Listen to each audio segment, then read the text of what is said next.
So today I'm going to give you a lesson on how to apply a peel and stick veneer to a wooden substrate. Here's a peel and stick veneer here with a 3M adhesive backer. There's a release paper. The sticky back is here. This is a paperback veneer actually with the sticky back peel and stick.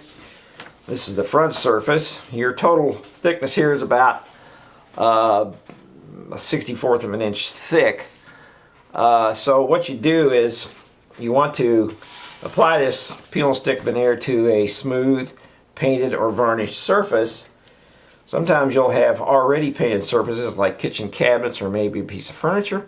It may be perfectly good to apply your veneer directly to that surface as long as it's smooth and as long as it's clean and free of oil and dirt. It's a good idea to scuff sand it perhaps a little bit ahead of time, maybe with a 100 grit. You don't have to scuff sand it a lot.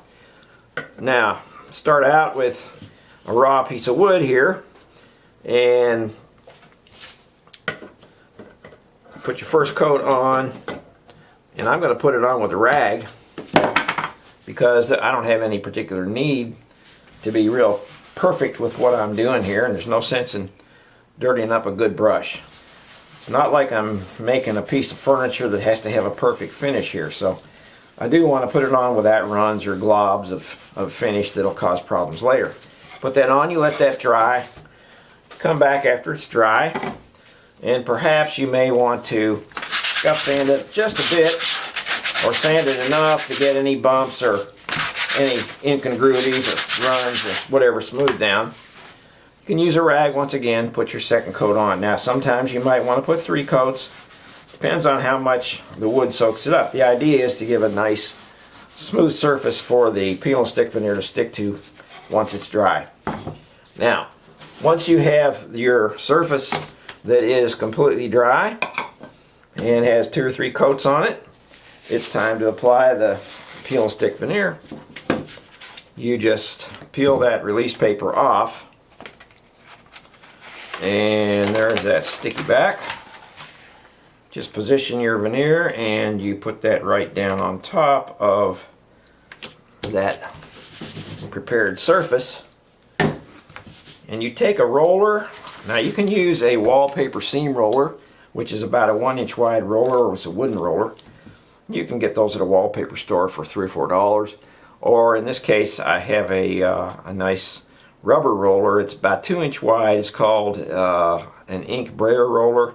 It's available at Hobby Lobby, probably about $6. Now, the idea is pressure. You want to put lots of pressure everywhere. Pay attention to the outer edges. Get good pressure everywhere.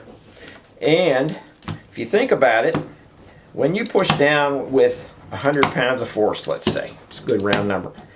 If you push down with 100 pounds of force and you've got a 2-inch wide roller, you're distributing 50 pounds across each inch.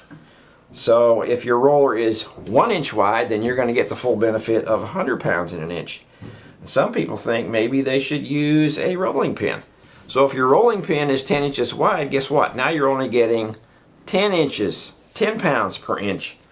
And therefore, the narrower the roller, the better. So probably don't go any lower than, or any more than 2-inch roller, because that's going to lower the pressure. Now, you can also use a blunt piece of wood. Just be sure you don't abrade or mar up the surface. And you see what I'm doing here, I'm paying attention to those edges. I like to get those edges good. So, now when you're done applying pressure, it's time to trim this veneer. And what you do is you put it back upside down and you trim down into a hard surface.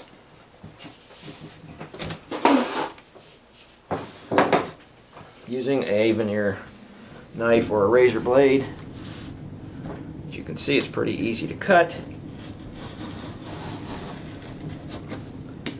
And what this does is it allows you to cut this veneer and to trim it for a perfect, exact fit to your surface. Now, let's just say that you have an inset panel and it isn't going to be you're not going to be able to use this exact method of applying this veneer larger than the surface. As you can see, I was able to put this on here larger than the actual wooden surface and then trim for an exact fit. In that case, if you have an inset panel, then you're just going to have to cut it ahead of time, and you're going to have to be careful as to how you apply the veneer so that it goes on just in a perfect manner and with every line matching up with the panel. Now I'm going to tell you another little secret that some people use. If you have an area that you're really wanting to bond this peel and stick veneer down to, you can use contact cement. You use contact cement on the raw wood instead of a varnish or a paint. A couple of coats will do it. You let it dry in between coats. Once that second coat is dry, you can stick your peel and stick veneer right down to it, and it will just bond like crazy. Keep in mind that when you finish your veneer at the end of when you're ready to put your finish on, watch out that you don't use some kind of a solvent-based finish such as a lacquer that could seep through and attack that contact cement. It's better, I think, to use a varnish. A shellac may be okay, particularly when you're using the thinner paper-backed veneers with the peel and stick. The wood-backed veneers, no problem, because there's nothing going to seep through those. Anyway, that's the long and the short of it. You have a nice perfect fit here, and I just showed you the easy way to use peel and stick veneers to apply veneer to a wooden substrate.